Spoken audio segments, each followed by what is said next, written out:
Hello everyone, Mrhappy here, and welcome to Mondays with Mrhappy, aka Mrhappy Mondays, the weekly Q&A show where you ask me questions and I answer them.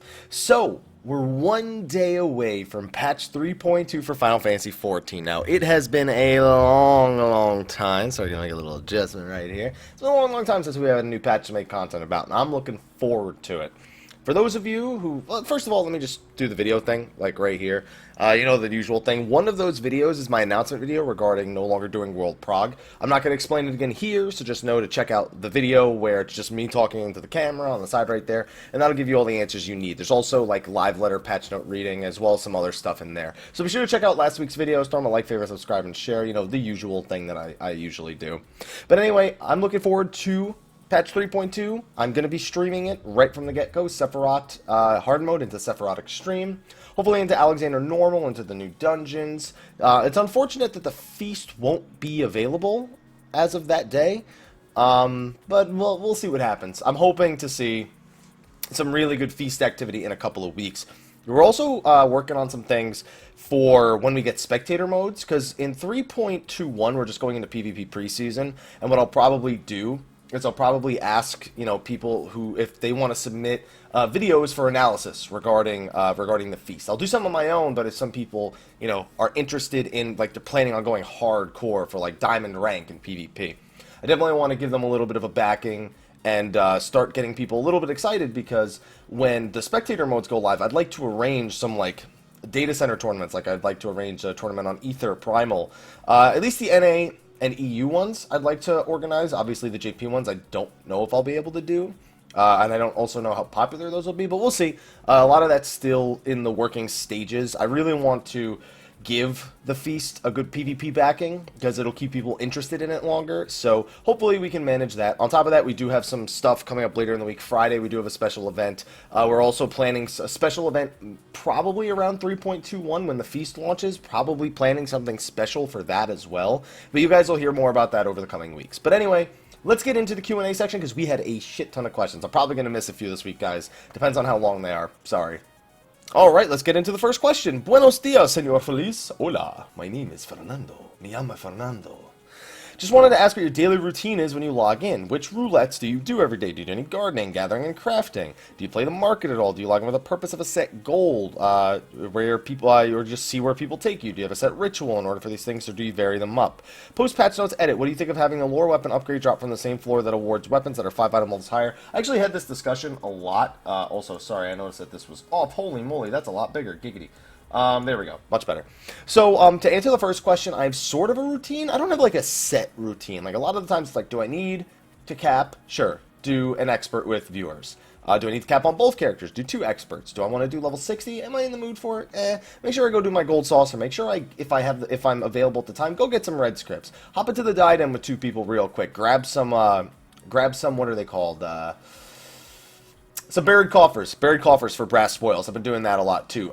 Do I have any spare red script tokens? Should I get some oids? Obviously I haven't been doing that, waiting for the patch, but I pretty much just kind of go with whatever happens. I don't have like a super set routine, but I have an idea of what I'm going to be doing every day when I log in. Sometimes I go and I hop and I get like a level on machinist or botanist or something like that. As for the post-patch notes, edit lore weapon upgrade, I don't like it. I think the lore weapon upgrade should be from A7 Savage, not A8 Savage, but it is what it is, especially considering A7 Savage pretty much just drops legs and twines. I don't know, it's just awkward to me. And then dips bodies, and the actual 245 weapon comes from the final floor. I don't know. It's just a weird situation where people will basically have 230 weapons in 3 weeks, and that's if they don't beat it beforehand, and then it goes either straight to a 240 or 245. The only job that I think might have a difference, Bard and Machinist may see a 0 weapon damage difference, so if the itemization is crazy better, then it might be more worth it to have the 240 weapon, but it's going to pretty much have to be a 245 weapon with, like, dominantly skill speed and then offset determination, offset by the 240 with the same weapon damage having X amount of dexterity less, I believe it's 4, and then having like 100 something crit. Like, it's the only way that's going to happen if they have the same weapon damage because of the dexterity difference. So I'm not a big fan of it though. Next question. Hey, Mrhappy, have a fell cleave. Wait, this isn't a bonus, isn't it? Wait, this isn't a bonus, isn't it? There's a double negative in there. I'll let you identify it. A little resulting question from the stuff I wrote for the Dream Network forum. Slip in this time. How do you think will be the differences in 4.0 for someone who didn't play 3.0 workout?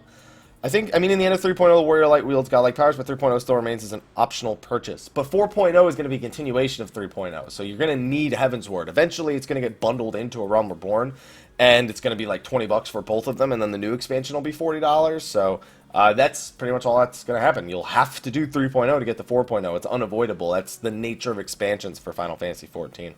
Also, isn't it clever to take your powers away in the main game and unlocking it again, but only in expansions? I hope you get what I mean by this. I mean, that just sounds like 2.55 into 3.0, which was pretty cool. It was a nice effect of the story. No, I don't think it's good to take away powers. It's just that it's like, it is what it is. You know, you got to level up. There's got to be some degree of challenge there. You can't be at the same strength the entire time. Next question. Hey, Mr. Happenin', what's happy? Wait a minute. I'd love to TLDR this post for you, but it all ties together. Sorry for the text wall. Well, let's see what happens.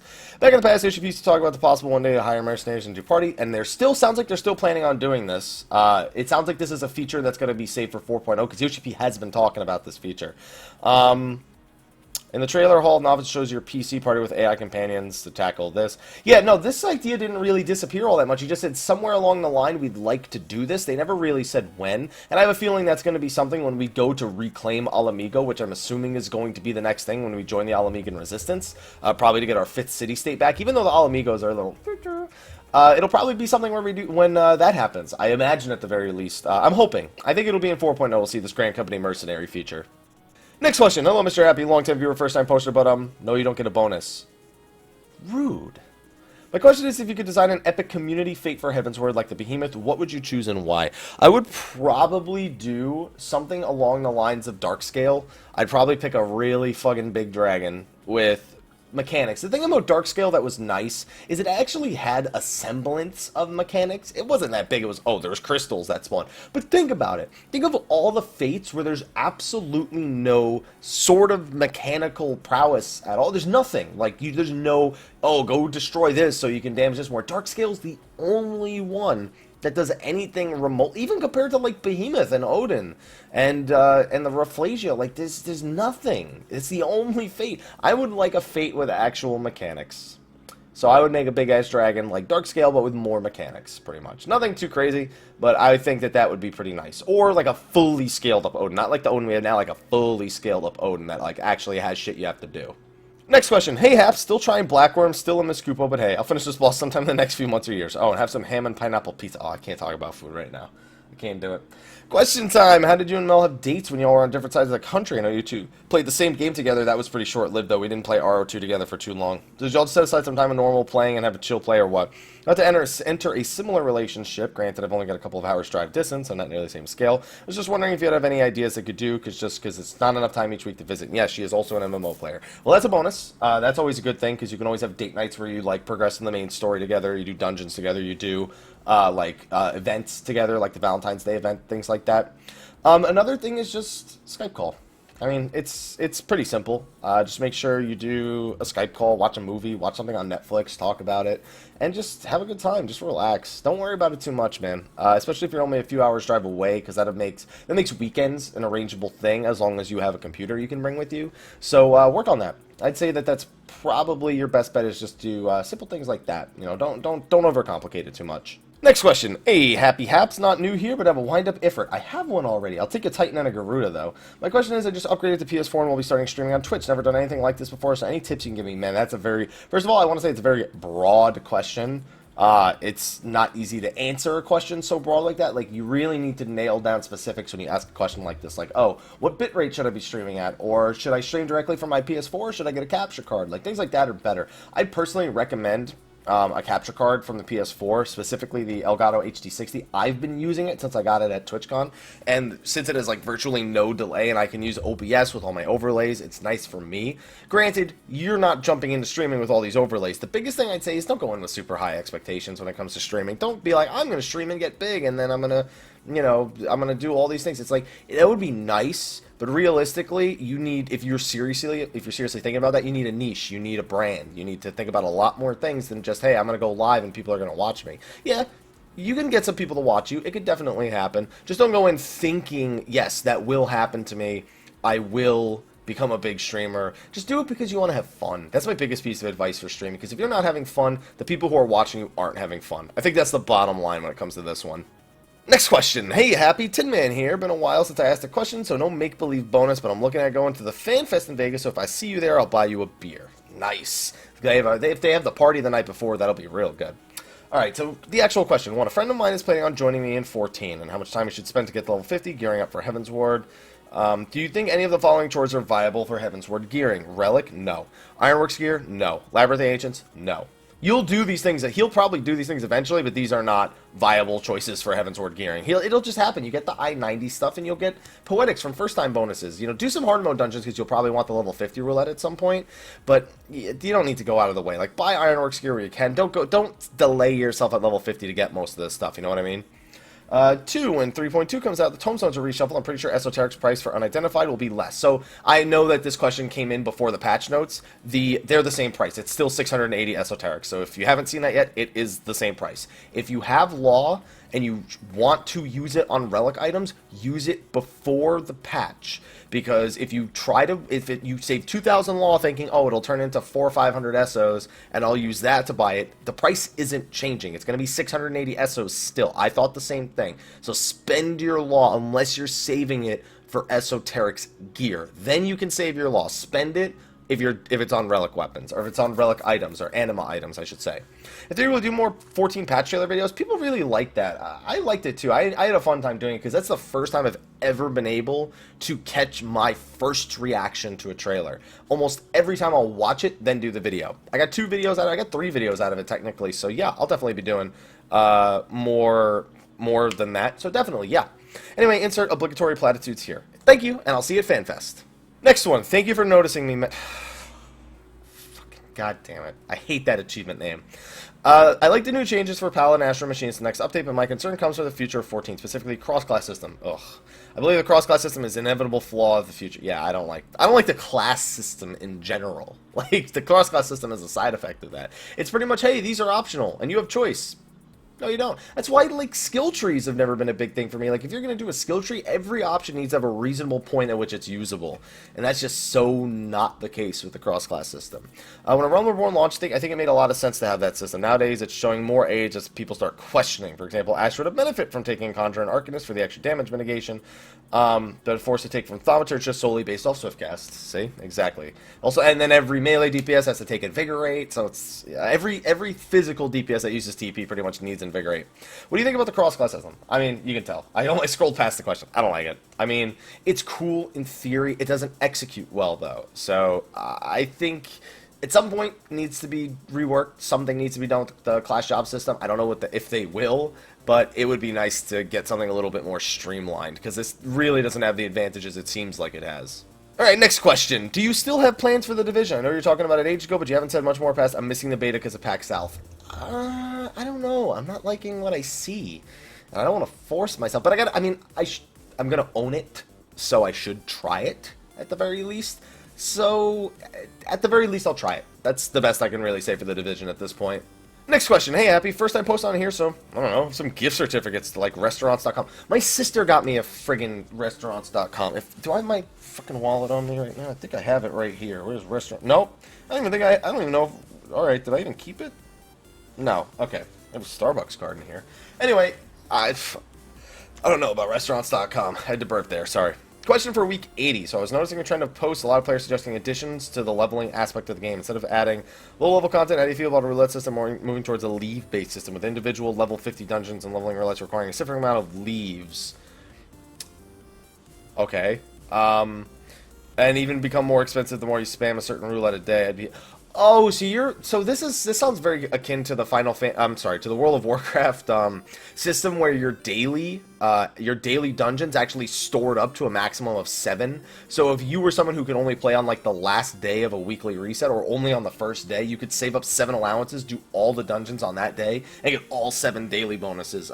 It's not a system I'm opposed to. I don't think it has a flaw. Like, the only flaw is that you occasionally, I personally don't even see a flaw in it. I'm sure there is one, but I'd be okay with that. I just don't know about leveling. Like, past level 60, like, leveling and shit like that is, like, I can see some benefits to it that you can add that really aren't a detriment or aren't annoying to the game.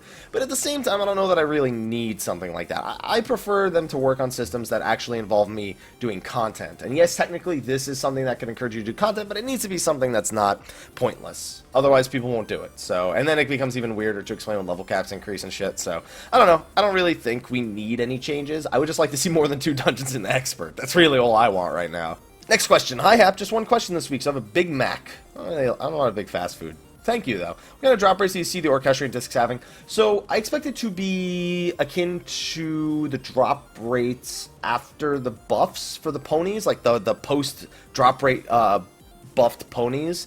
That being said, they said if you do it on minimum item level, the orchestrion sheets have a much higher chance of dropping, so I think that's going to be like 100%. I think if you do minimum item level, I think it's going to be 100% drop, so we'll see though. I don't expect it to be too super rare. Like Yoshi P himself said, they're not going to be super rare. They're just not going to be 100%. Next question. Hey, Happy. Mecha here. Second time asking, but usual lurker on the stream. Hey. First question, do you have any plans of making videos about gathering? You know what? I actually did have some plans regarding leveling and level 60, but I mean, Ash and Mithri are such good sources, like resources on that. I'd almost just rather recommend them. But a lot of people do ask me that, so I do have to consider it for my channel as well. So, we'll see. Maybe. 50 to 60 is pretty easy to explain, especially on Botanist. The collectible stuff was really easy on both classes for level 50 to 60, so I'll just see if I can explain some stuff. Second question. I'm stuck on the last step of the current anima with the new patch. How's it going to affect the farm? Doesn't. It literally doesn't make a difference. It won't really get nerfed at all till 3.25. Actually, that's not entirely true. You're guaranteed the upgrade item from the base quests now. Like, you don't have to pick the reward, so it's not really faster, but you get it from all the quests, I think, or something. I don't even know. I gotta read the patch notes again, but it's not gonna be. It's really not gonna be easier to get it to like 3.25 or 3.3. So it's not gonna change all too much. Spend your law before the patch. I already explained that earlier. So that was the biggest thing. And third, what do you think the anima quests are going to be headed after all that hell? It's gonna be easier from this point on. The next anima steps are gonna be a lot easier than the last one we just did. Not that the last one was hard. I did it in a pretty reasonable amount of time.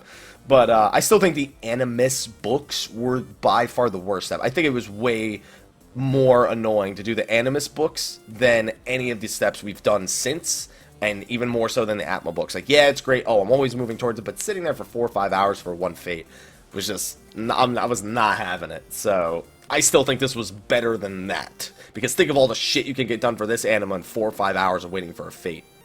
Next question. Hello, Mr. Happy. I wanted to ask for yet more rating advice, so I hope you're not getting annoyed. I don't get annoyed. If I was getting annoyed by questions, I wouldn't answer them.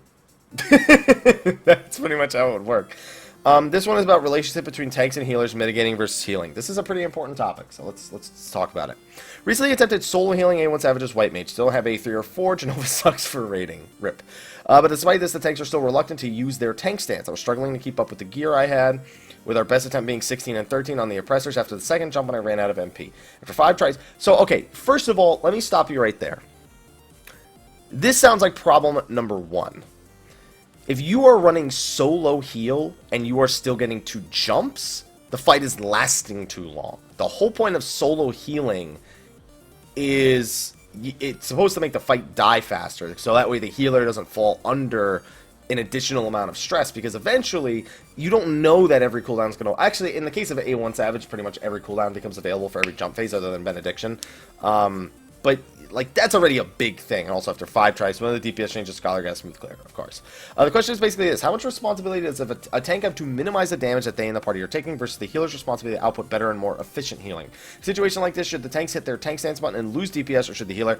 And it depends entirely on the fight. So if you map out a fight and it's like, if I'm in DPS stance and I use this cooldown, I'll be fine.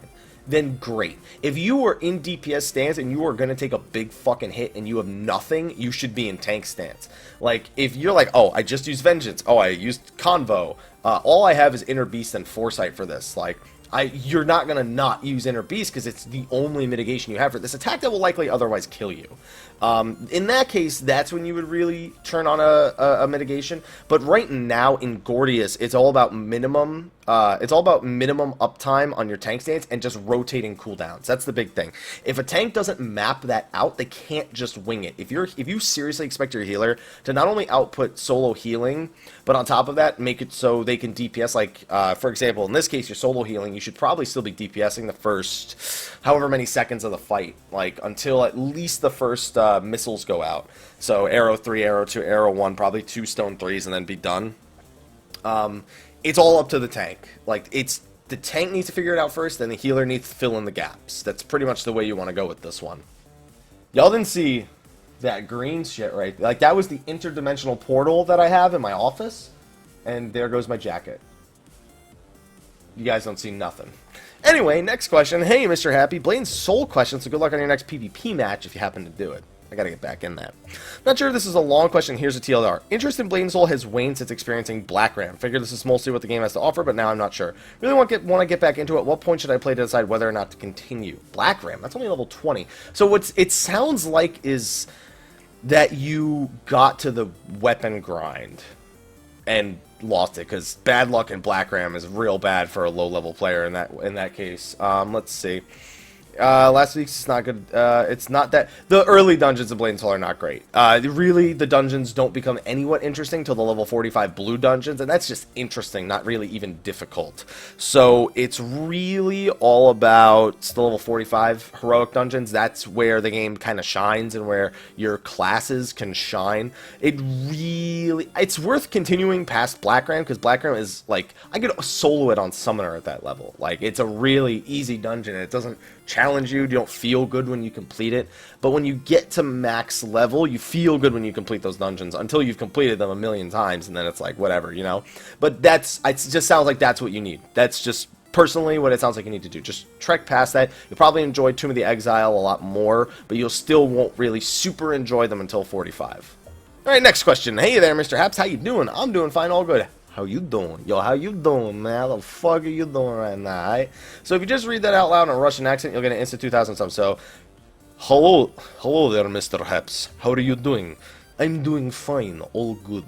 How you doing? That was a terrible, that's the worst Russian accent I've ever done. Let's see. I want to say thanks for the advice you gave me last week. Truly appreciate it. 14 is my first MMO, first 4 months. I don't remember which question it was, so I'll figure it out probably right now. It's absolutely bad for a leader of a mid-core raid group to have no A1 Savage clear. That's not a mid-core raid group. I can answer your question without even reading the rest of this. Like, that's not mid-core. And I see you bolded something, so I'll actually just go right to that. Is it okay for the leader of a raid group to have less raiding experience than its members? It's hard-pressed. Like, I personally wouldn't be okay with it, because it doesn't make sense. Like, that's the kind of shit you see in the Party Finder, where somebody's like, must have Thornton clear, and the leader doesn't yet have the Thornton clear, and that's not good. Now, I guess it depends. If you've literally gotten through the entire fight, and you just haven't finished it, like, you've been through all the phases, but you've just never gotten the kill, you might be okay. But if you've, like, never set foot into A1 Savage, although it seems here like you've done it, you just haven't beaten it, that's rough, man. I wouldn't join a static where the leader did that. That's all I can say. Although I do appreciate what you've done. You said you wanted to raid and you couldn't find a group, so you've made your own, which is what I encourage people to do.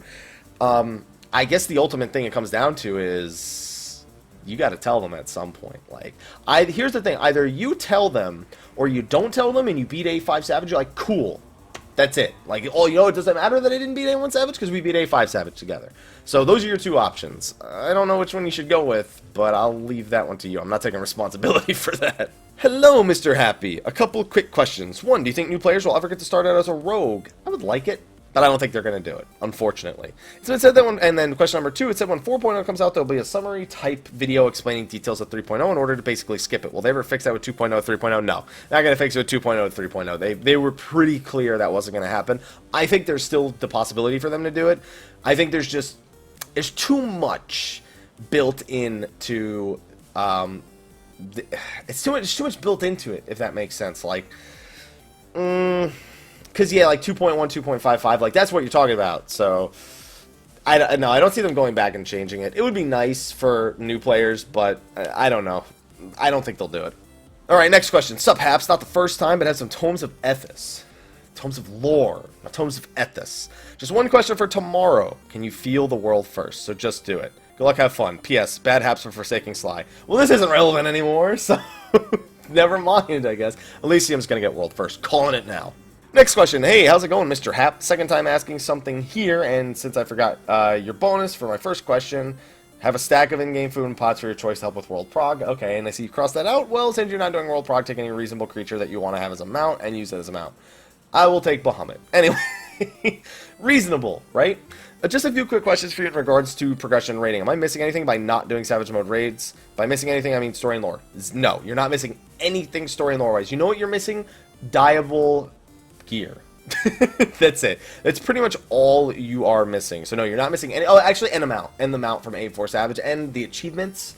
That's it. Like, it's going to pretty much be like that for a while. You're not ever going to miss story for Savage Mode. That's never going to be the case. So don't worry about that. As if the story is what interests you, then just do normal mode. You'll never miss a thing. Next question. Hey, Mr. Happy. First time asker, long time listener. Don't have any bonuses. You guys suck with the bonuses this week. You know that? So take a minion or mount. Okay, that's fine. That is a bonus. That's a bonus. Okay, so basically I have a fairly large question, giggity. A few months ago, a bunch of us from WoW decided to come play 14. Long story short, a huge chunk stopped playing due to lack of interest, time constraints, more or less left our FC with me and one other person. I personally want to get into raiding outside of PF and was wondering if it would be possible to do on a US Ether data center server ferry. I asked this because I noticed Party Finder being fairly empty and from various forms of site that isn't exactly the most active PvE server. I don't know much about ferry. I haven't heard good things, but I haven't heard bad things. So it's probably possible, but there's the groups that are doing it are probably already... Because I know a lot of people from Fairy went straight to Gilgamesh. There's so many people on my server that'll be like, hey, I remember you from Fairy.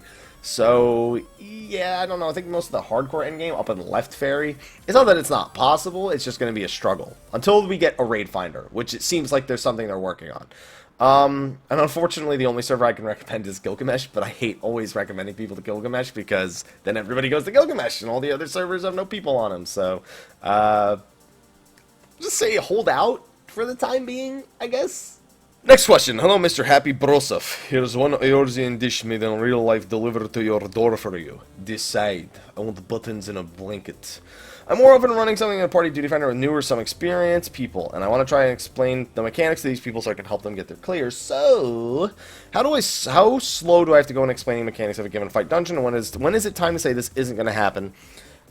If you explain a mechanic for 3 pulls in a row and somebody just keeps saying, I don't get it, it's bad. If somebody just says, I just need to practice it more, then you keep going. You don't have to go that slow. Just type it out.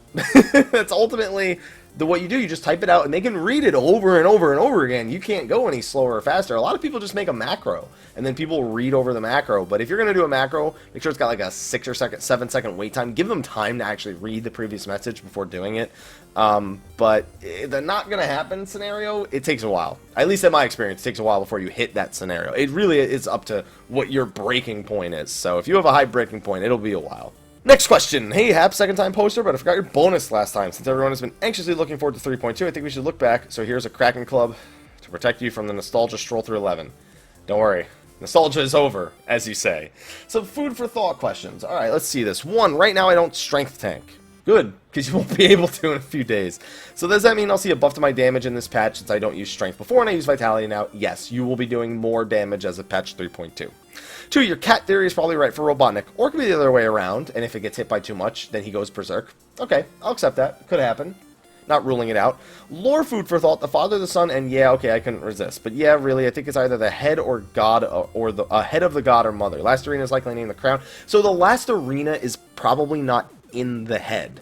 We enter through the head. So A9 is probably the crown, and then it probably goes down into the full-on core, the abdomen of the mother, I don't know, or the womb of the mother, or something like that. Something along those lines, but, it's probably, and then, yeah, so the lore thing, I actually already know what you probably see. Yep, you were talking about the lineage of them.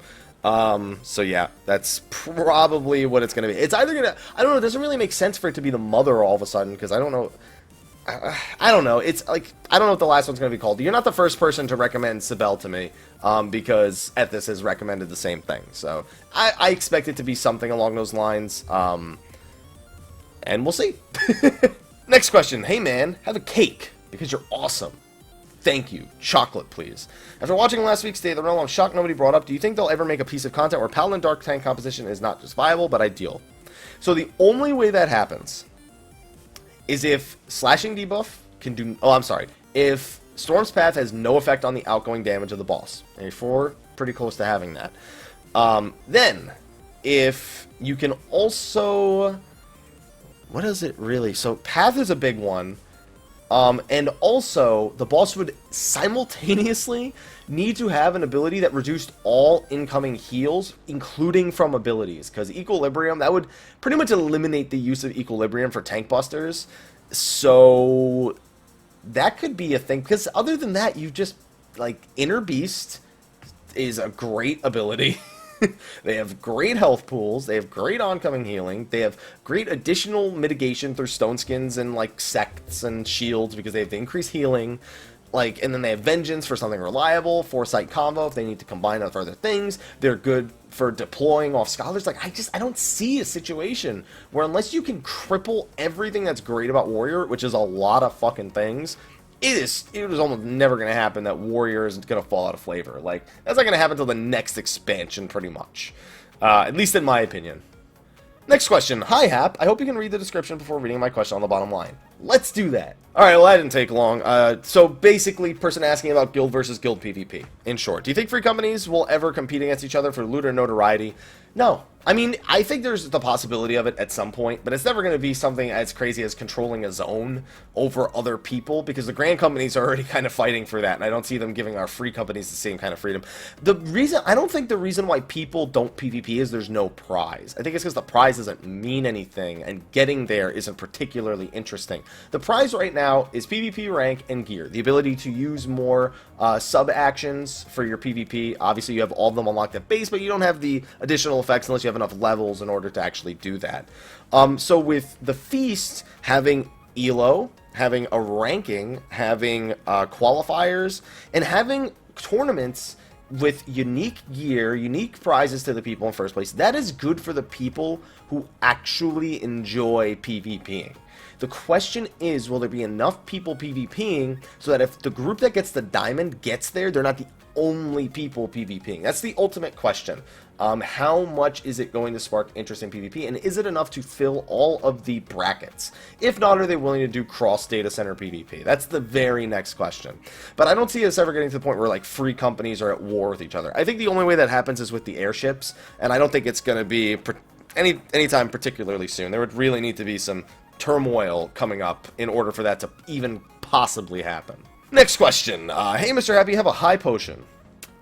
That's awful. I'm a Dark Knight, homeless, low income, no NCP, NPC, no bar, doesn't get home. You can see my latest mentor's armor, and he doesn't make much skill even for repairs. LOL. My question is, how do you think they will add Atma Weapon to 14? Do you think they will have it added as a dragon or a weapon? Yes, I know Ultima Weapon is skin similar to Final Fantasy VIII, and Atma is completely different design with gears moving inside the beast and steampunk features, all that stuff. He was eventually crowned Ultima Weapon in Final Fantasy VI, though, like, so, I don't know. I think the fact that they ever had that problem with Atma Weapon, where he was turned from Ultima Weapon into Atma Weapon because the Super Nintendo, I think, couldn't fit enough characters, or that he was eventually changed to Ultima Weapon later, whatever it is.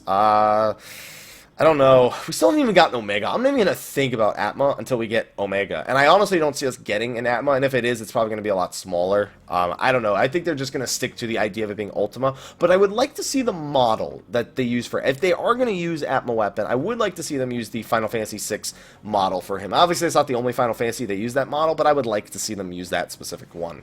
Also, the tower seems more like a quick reference to Sephiroth, because I believe Kefka has two wings. No, they both... Actually, I think we had this discussion on State of the Realm, because they both have...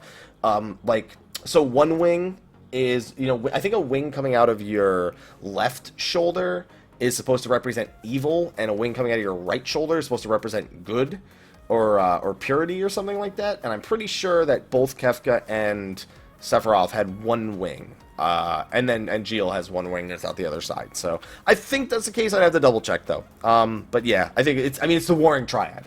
Reference to Kefka. Like, it's always going to be a reference to Kefka if it's the Warring Triad. Next question, what's up? Hope you're well rested. Guess what I'm doing after this. 14 is my first MMO. I'm a Final Fantasy fanboy. Hey, me too. High five. Let's see. I really hope they leave crossovers like that. Kefka has no place. Hey, me too. I don't want Kefka in Final Fantasy 14 either. But I have a feeling someone's going to take a role similar to him. Just, it's not going to be him. If it was him named out, I would more expect it to be, like, it's not him from 6, it's just some crazy Garly in general or something like that. That's the only way I can imagine that. We think about, let's see, Ibsen's castle and the dungeon for the weakest weapons of the game due to the strongest upside-down nature. I'm not opposed to it, but, like, I don't know, like, dungeons like that make the weakest weapons in the game the strongest weapons, just means everybody has the best weapon in the game. You know what I mean? Like, so it's like, oh, let me go back and get a level 1 weapon just to do this dungeon. It's like, what the fuck was the point? You know what I mean? So, like, it's cool in theory, but it also doesn't really work, because you don't have to work to get low-level gear. Unless they make level 1 item level 1 gear that has, like, negative stats, like, get negative item level, like, that would be so fucking weird. Maybe they could do negative item level for an Ibsen's castle raid, but that would be so fucking confusing, because you need to make an entire system around it. I don't think we'd ever see something like that in the game. It's going to confuse the hell out of most players. And then for Hades and the Void Ark, why not? We got to see Hades at some point, right? Next question. Hey, Happy, you my nerf herder. If you don't get the reference, get out of here and get the hell out of my office. Senpai, come back. I have a question. I don't get the reference. So now my weekly Wired intro is out of the way. Here I have 2 questions. 1. So Louis Swall's most recent entry about the Ethereal Sea, we seem and how it seems so akin to the live stream. It is the live stream. Like, it's not even just akin to the live stream. It is called the live stream. Do you think at some point we will see a Minerva fight and she's the goddess of life for the stream, or life itself? Hydaelyn. Hydaelyn is your equivalent to Minerva here, pretty much. So no, I don't see. If we see Minerva, it's not because of this nature. She's not going to be that kind of god or powerful person. She'll be something else related to something, if at all, if we ever even see her at all. And 2, so again, the whole Ethereal Sea and Livestream comparison may be a disease similar to Geostigma and Origin. It could be about the game's final expansion. I think it could be. I don't see Minerva being a thing. It's just, and I don't see the live stream being a problem. It's all about the Asians. If the Asians can do something with the live stream, sure. But I mean, it's energy. It's ultimately energy, and it's something that we travel through all the time, and it's only had one negative effect on people, and that's if they go in an uncontrolled state and they just wander around. It gives them negative effects, but that's about it. It's not so many people use it. It's like not really a disease, so I don't see any of this coming to fruition. Next question. Why, hello again. Hoping the prep for Savage isn't taking its toll on you. Rooting you for that clear. I'll get the clear. Don't worry. I'll get it. Let's see. So Sly actually reminded me of this during State of the Realm number 51. What do you think we can change this? Why do you think we can change the settings to see enemy percentage but can't see actual numbers? PS3 limitation. I shouldn't say that, but I don't know. Like, maybe it's too much data on the PS3 to see all those numbers. That's the only thing I can reasonably come up with.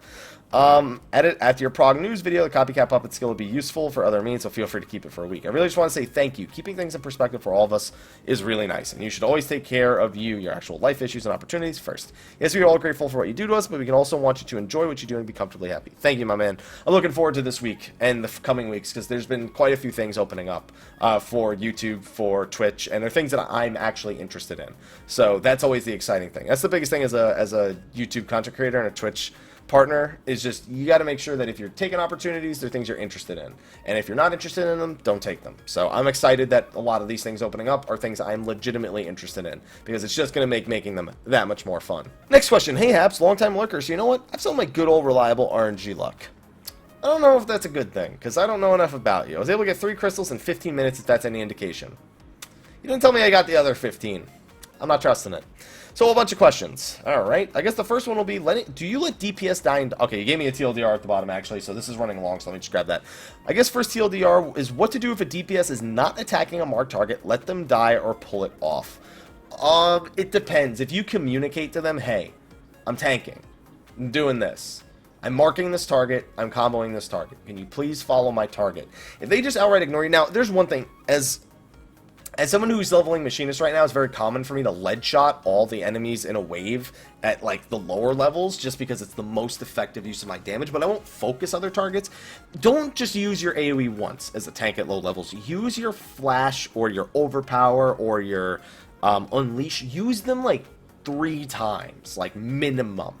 Unless there's only 2 targets, then you can pretty much alternate between the 2 of them to hold aggro. But don't tunnel as a tank on a single target unless you're damn well sure you can hold aggro on all the targets with the AoE you just did. I much prefer if you got 3... Well, if you have 3 targets, you can alternate between them as any of the tanks. Once you get into the 4 territory, it starts to become better to just AoE even more and then still rotate, but not like...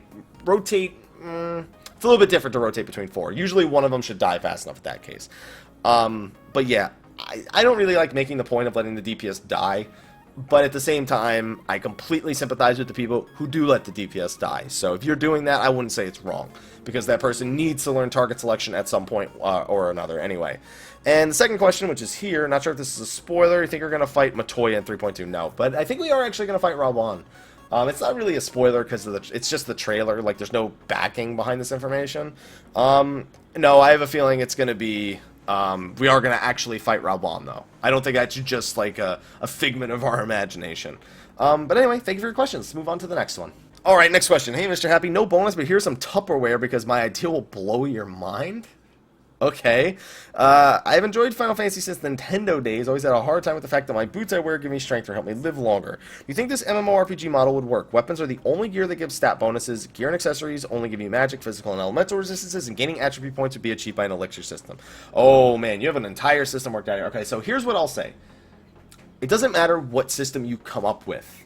As long as you don't try to put that system into an existing game that has already built its entire system around, or it's built all of its systems around each other. Any idea that's balanced correctly and is thought out with other content in mind and how it will be executed can be effectively executed. Sometimes you got to experiment and sometimes it just doesn't feel right to some people. But as long as you can't just shape one system in a game. That one system needs to be shaped around every other system it interacts with. If it is an isolated system that has no influence on anything else, great. But when it comes to a leveling and gearing and progression system, that affects how you make every single piece of content in your game and how you reward your players for completing it. So that is the biggest thing you have to keep in mind. Yes, system can work with weapons only giving stat bonuses, and then you having this elixir system where you can use elixirs that can give you +1 of one stat and -2 of another. It can work, but it needs to work around the content you've created. And most of the time, a system like this, from what I can read right here real quick, this is the kind of system where you don't make like super high-end competitive content. You make content where it's like it's doable repeatedly and it's all about the perfection of your character. Something similar to Diablo 3. So that's the only thing I'll really say about ever coming to me with a question like that, is the answer is usually...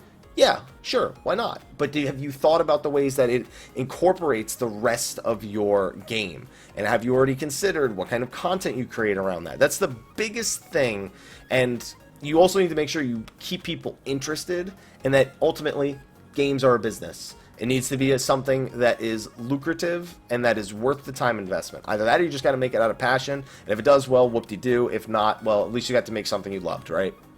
Alright, we got a few questions left. Luckily, this is fitting all very well, because you guys actually had pretty short questions this week. I'm happy. I think I have like 4 questions left. Well, Mr. Happy, long-time viewer, first-time asker, here's a couple hundred tomestones of lore. See, now somebody giving me a proper bonus after the whole episode. I used to be part of a static that made it to the end of A2 Savage before breaking apart. I was introduced to a free company in Link Shell with around 40 people who constantly grouped together and ended up clearing A2 Savage with them. A few days ago, someone was asking for Thornton Clear, decided to join. I hadn't cleared, but I'd done a few groups of the Party Finder, never made it past Meteors, thought it would be a good opportunity. And cleared everyone that only got into Meteors before the other 6 members had all cleared, and they said they'd be glad to help both of us. However, after 3 pulls, none of us which made it past the Sword of Shield. The group kicked me to find another healer. It's been extremely awkward with the group since most of the Link Shells are trying to ignore me. To add, the first wipe was caused by bad stacking on the Meteor Rain, the second by the main tank missing the gaze and cleaving the whole group as a result, and the third by having everyone not topped off by Holy Sapoli, probably where they saw you at.